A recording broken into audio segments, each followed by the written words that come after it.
গত কয়েক সপ্তাহ ধরে জোরালো হামলা চালিয়ে ইউক্রেন যুদ্ধে আরও সুবিধাজনক অবস্থান নিশ্চিত করছে রাশিয়া। দ্রুত গতিতে একের পর এক এলাকা দখলে নিয়ে ইউক্রেনের আরও গভীরে প্রবেশ করছে রুশ বাহিনী। এরই ধারাবাহিকতায় একদিনের মাথায় নতুন করে দোনেস্কের আরও দুটি অঞ্চল দখলে নিয়েছে তারা।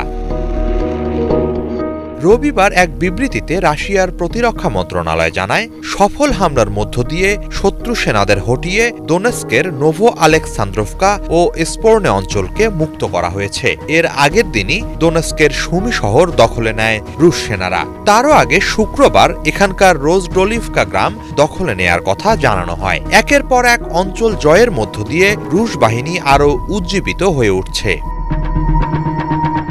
রবিবারের বিবৃতিতে ইউক্রেনের ১১৭তম ব্রিগেডের সৈন্য ও অস্ত্রবাহী একটি ট্রেনে বড়সড় হামলা চালানোর কথাও জানিয়েছে রুশ মন্ত্রণালয়। এতে ব্যাপক প্রাণহানি ও অস্ত্র ধ্বংস করার কথা বলা হয়েছে। এছাড়া এদিন যুদ্ধক্ষেত্রের অন্তত ১২৭টি স্থানে ইউক্রেনীয় সেনাদের অবস্থান লক্ষ্য করে হামলা চালায় রুশ সেনারা। শেষ ২৪ ঘণ্টায় বিভিন্ন হামলায় ইউক্রেন প্রায় ২,০০০ সেনা হারিয়েছে বলে দাবি রুশ প্রতিরক্ষা মন্ত্রণালয়ের।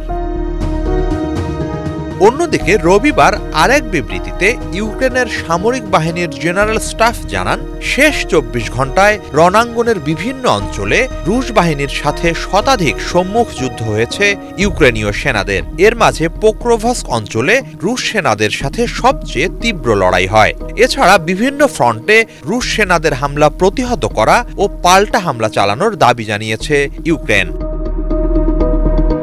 অস্ত্রের যোগান না থাকায় দিন দিন যুদ্ধে আরও কোণঠাসা অবস্থানে চলে যাচ্ছে ইউক্রেন। এ অবস্থায় জরুরি ভিত্তিতে ইউক্রেনকে অস্ত্র সরবরাহের জন্য যুক্তরাষ্ট্রসহ পশ্চিমা মিত্র দেশগুলোর প্রতি আরও এক দফা আহ্বান জানিয়েছেন দেশটির প্রেসিডেন্ট ভলোদিমির জেলেনস্কি।